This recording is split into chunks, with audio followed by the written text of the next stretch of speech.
नमस्कार, मैं हूं आपके साथ मीमांसा मलिक। क्या कांग्रेस का हाथ पीएफआई के साथ है? ये सवाल इसलिए उठ रहा है क्योंकि आज राजस्थान के कोटा में पीएफआई ने रैली की और कांग्रेस शासित इस राज्य में इसे इजाजत दी गई। अब बीजेपी का कहना है कि कांग्रेस तुष्टीकरण की राजनीति कर रही है। वहीं प्रियंका गांधी भी हिजाब के समर्थन में उतर चुकी हैं। बीजेपी का आरोप है कि पीएफआई कई राज्यों में प्रतिबंधित है, वो कई देश विरोधी गतिविधियों में और कई कट्टरवादी गतिविधियों में शामिल रहा है, लेकिन फिर भी उसे प्रदर्शन करने की इजाजत दे दी गई। आपको बताते हैं कि राजस्थान के कोटा में दरअसल आज हुआ क्या और पीएफआई और कांग्रेस को जोड़कर क्यों देखा जा रहा है। पीएफआई ने कहा कि उसके संगठन के 75 साल पूरे हो गए हैं और इसीलिए वो अलग अलग जगहों पर रैली निकालना चाहते हैं। कोटा में जो ये रैली निकाली गई, जिसको नाम दिया गया यूनिटी मार्च, उसकी इजाजत जिला प्रशासन ने दी। बीजेपी का कहना है कि पीएफआई कई राज्यों में प्रतिबंधित है, उस पर बैन लगा हुआ है, इसलिए पीएफआई को रैली की इजाजत देना तुष्टीकरण नहीं है तो फिर क्या है।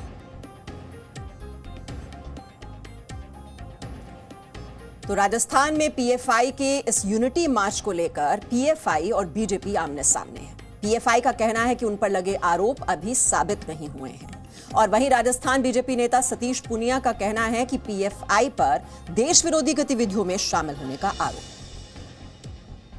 पीएफआई क्योंकि नीतियों के आधार पर, गतिविधियों के आधार पर ब्लैकलिस्टेड सी संस्था है और उस संस्था को ऐसे विवादास्पद मौके पर रैली की इजाजत देना, मैं इसको कतई उचित नहीं मानता हूं। लेकिन कदाचित कांग्रेस को लगता होगा कि उसकी वोट बैंक की राजनीति, उसकी जो तुष्टीकरण की राजनीति है, उस पर कहीं न कहीं इस पर संकट आएगा, इसलिए उसने पीएफआई को ये अनुमति दी है। मुझे लगता है कि कतई नहीं देनी चाहिए, क्योंकि इस तरीके की गतिविधियों से ऐसे संगठनों का हौसला बढ़ता है जो देश में और प्रदेश में शांति और अशांति और अस्थिरता फैलाना चाहते हैं।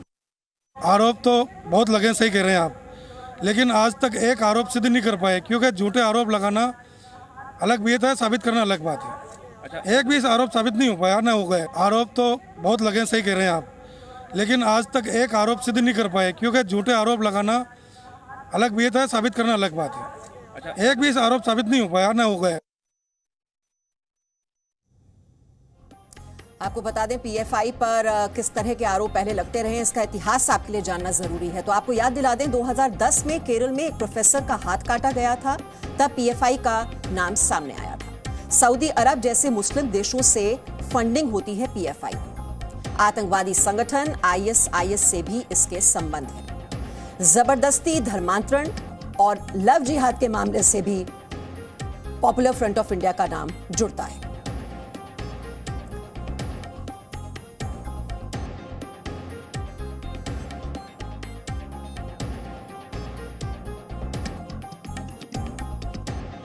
तो PFI, popular front of India, 1993 में आपको याद दिला दें, केरल में नेशनल डेमोक्रेटिक फ्रंट का गठन हुआ और 2006 में एनडीएफ का नाम पॉपुलर फ्रंट ऑफ इंडिया हुआ।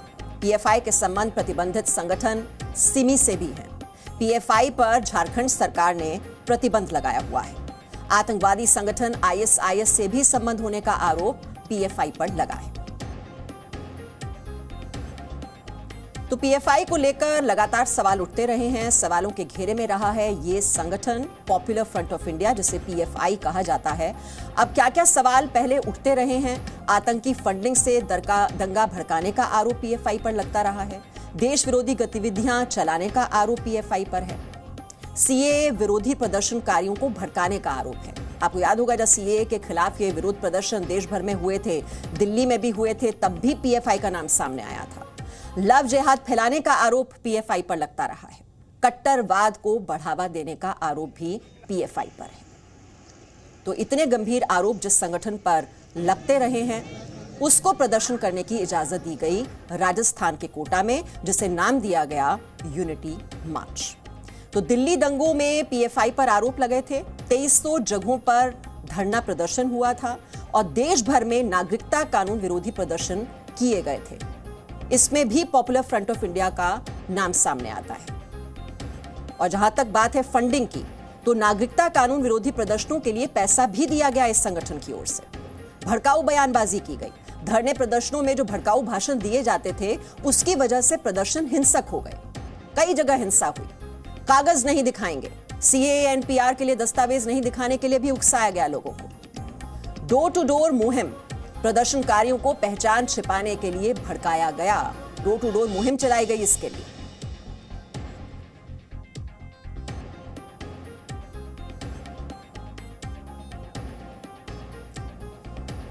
तो इस वक्त ज्यादा जानकारी हम ले लेते हैं, हमारे सहयोगी जितेंद्र इस वक्त हमारे साथ हैं। जितेंद्र, पीएफआई एक ऐसा संगठन जिस पर देश विरोधी गतिविधियों में, कट्टरपंथी गतिविधियों में शामिल होने का आरोप लगता रहा है, और उस संगठन को राजस्थान के कोटा में ये यूनिटी मार्च निकालने के लिए, जिसे नाम दिया गया है यूनिटी मार्च, ऐसी रैली निकालने के लिए इजाजत दी जाती है।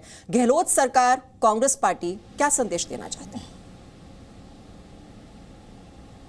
देखिए मीमांसा, काफ़ी हैरानी की बात है कि राजस्थान सरकार, जो कि कांग्रेस पार्टी वहाँ पर है, उसने पीएफआई, जिसके ऊपर एंटी नेशनल एक्टिविटीज़ में शामिल होने के काफ़ी आरोप लगे हैं, उसको रैली निकालने की इजाज़त दी है। पीएफआई का आज रेजिंग डे है और ये कोई पहली बार नहीं है कि जब कांग्रेस पार्टी पीएफआई के साथ खुल करके सामने आई है। इससे पहले पिछले साल जनवरी में जब पुडुचेरी के जो सीएम है वीएम नारायण स्वामी, उन्होंने भी पीएफआई के जो उनका जो प्रोग्राम था उसमें एज ए चीफ गेस्ट के तौर पर वहाँ पर शिरकत की थी, और जो उन्होंने पीएफआई के जो शान में कसीदे गढ़े थे उनमें उन्होंने यहाँ तक कह दिया था कि पीएफआई ने सुनामी जैसे, जो सुनामी जब आई थी जो कि 2004 में थी, सुनामी में भी जो लोग पीड़ित हुए थे उन तक की मदद की थी, जबकि हकीकत में पीएफआई का उस समय गठन भी नहीं हुआ था, 2006 में पीएफआई बनी थी। तो आप इससे समझ सकते हैं कि कांग्रेस का ये पहला मौका नहीं है कि जब वो पीएफआई को इस तरह से स्टेज दे रही है। पीएफआई की अगर मैं हिस्ट्री की बात करूँ तो पीएफआई के ऊपर काफ़ी ऐसी एक्टिविटीज़ में शामिल होने के आरोप लगे हैं जो कि देश विरोधी है। यूपी सरकार ने 2 पीएफआई के लोगों को गिरफ्तार किया था, जिनके ऊपर आरोप था कि वो यूपी के अंदर जो हिंदू जो धर्म के जो लोग हैं उनकी हत्या करके, हिंदू धर्म के जो नेता हैं उनकी हत्या करके एक तरह से धार्मिक जो मतभेद है वो फैलाने की कोशिश करना चाहते हैं। इसके अलावा ईडी ने भी पीएफआई, एसडीपीआई और कैंपस फ्रंट ऑफ इंडिया, इनके खिलाफ जो है चार्जशीट दाखिल कर रखी है, जिसमें बाकायदा उन्होंने बताया है कि किस तरह से के रऊफ शरीफ है, जो कि कैंपस फ्रंट ऑफ इंडिया का नेशनल जनरल सेक्रेटरी है, वो किस तरह से विदेशों से पैसा लेता है बिजनेस के नाम पर, कि बिजनेस ट्रांजैक्शन हो रहा है लेकिन असल में जो आपराधिक गतिविधियां हैं उसके तौर पर पैसा लिया जा रहा था, और किस तरह से हाथरस के जो पीड़ित के नाम के ऊपर यूपी के अंदर एक तरह से कम्युनल वायलेंस करना चाहता था। इसके अलावा जो दिल्ली के अंदर भी जो रॉयट्स हुए थे उसमें भी कहीं ना कहीं इन्वॉल्वमेंट रही है। इसके अलावा ईडी ने बाकायदा अपनी चार्जशीट में यह भी बताया है कि पिछले कुछ सालों में 100 करोड़ से ज़्यादा जो पैसा है वो पीएफआई, एसडीपीआई और सीएफआई के जो लोग हैं वो चंदे के तौर पर लेकर के आए हैं। उनमें से काफ़ी ज़्यादा पैसा वो कैश लिया गया है और उसे अलग अलग तरीके से देश विरोधी गतिविधियों के लिए इस्तेमाल किया गया, जिसमें शाहीन बाग के अंदर जो प्रोटेस्ट हो रहा था, एंटी सीए प्रोटेस्ट है, उस तक में शामिल था। तो यानी कि अगर हम बात करें कि जांच एजेंसियां अलग अलग तरीके से पीएफआई, एसडीपीआई और सीएफआई, जिनके लोग गिरफ्तार भी किए गए हैं, उनकी जांच कर रही है। और ये कोई पहली बार नहीं है कि ये हाल ही में पीएफआई का नाम जो है देश विरोधी गतिविधियों में शामिल हुआ है। इससे पहले अगर हम 2013 की बात करें तो केरल के कुन्नूर में भी एनआईए ने मामले की जांच की थी। वहां पर भी ये एक टेरर कैंप चला रहे थे जिसमें पीएफआई और एसडीपीआई के लोग थे, शामिल थे, जिनमें से कईयों को सजा भी हुई है। तो आप ये समझ सकती हैं कि किस तरह से पुराना इतिहास रहा है। बाकायदा इन्वेस्टिगेशंस के अंदर एजेंसीज ने इस बात को प्रूव किया है कि जो गल्फ कंट्रीज के अंदर जो इनके समर्थक बैठे हुए हैं या पीएफआई, एसडीपीआई के जो कैडर के जो लोग बैठे हुए हैं, वो किस तरह से देश विरोधी गतिविधियों के लिए हवाला के जरिए इन तक फंडिंग करती है या फिर बिजनेस ट्रांजैक्शन के नाम पर इनकी फंडिंग करती है और उन पैसों का इस्तेमाल ये देश विरोधी गतिविधियों के लिए करते हैं। ऐसे में ये संगठन, और जैसा आपने बताया, इससे जुड़े हुए कई लोगों की भी गिरफ्तारी पहले हो चुकी है, देश विरोधी गतिविधियों में शामिल रहे हैं। और आज ये जो मार्च निकाला गया है, इस प्रदर्शन में जो कुछ महिलाएं शामिल हुई हैं, उन्होंने क्या कहा है, उनकी बात सुन लेते हैं। ये बिल्कुल गलत हो रहा है, ये हिजाब के लिए, हमारी हिफाजत के लिए हो रहा है, और अगर ये ऐसा ही चलता रहा तो हम प्रोटेस्ट करते रहेंगे, लेकिन हिजाब को बंद नहीं होने देंगे। और जगह भी तो अलाउ है ना, सिख लोग पगड़ी पहनकर जाते हैं, वो थोड़ी ना उतारते हैं, और हिंदू रहते हैं, गैर मुस्लिम है, वो भी अपना वो पहनते ही है सब कुछ, तो हमें क्यों बंद? हम भी अपना रूल फॉलो करेंगे। हमारा इस्लाम कहता है कि हमें हिफाजत के लिए हिजाब पहनना ज़रूरी है, तो हम भी पहन। तो हमें हिजाब पहनने से क्यों रोका जा रहा है? आप सुन रहे हैं जिस प्रदर्शन में शामिल जो महिलाएं हैं वो हिजाब के समर्थन में आवाज उठा रही हैं। और यहां भी जितेंद्र एक विरोधाभास देखिए, जो गहलोत सरकार है वो पर्दा सिस्टम को खत्म करने की बात कहती है और हिजाब के समर्थन में ये जो प्रदर्शन हो रहा है, जो यूनिटी मार्च निकाली जा रही है, उसको इजाजत दे रही है। ये तो दो चेहरे हुए।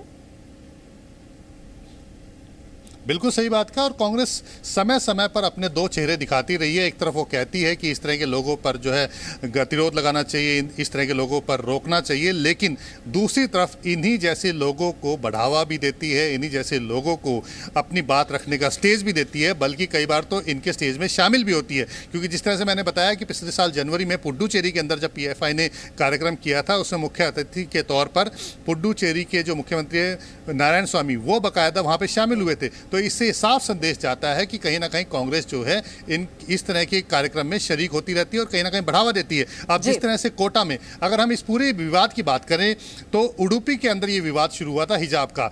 जो PU गर्ल्स कॉलेज की पढ़ने वाली जो लड़कियां हैं, छात्राएं हैं, उन्होंने हिजाब पहनने की मांग की थी। कैंपस फ्रंट ऑफ इंडिया जो कि PFI समझ में आ रही है जितेंद्र, किस तरह से इस पूरे प्रदर्शन को हवा देने की कोशिश की जा रही है और ये राजस्थान के कोटा में भी इसको इजाजत दे दी गई है, हम देख रहे हैं। Presenting B News app available on Google Play and App Store. Download it now.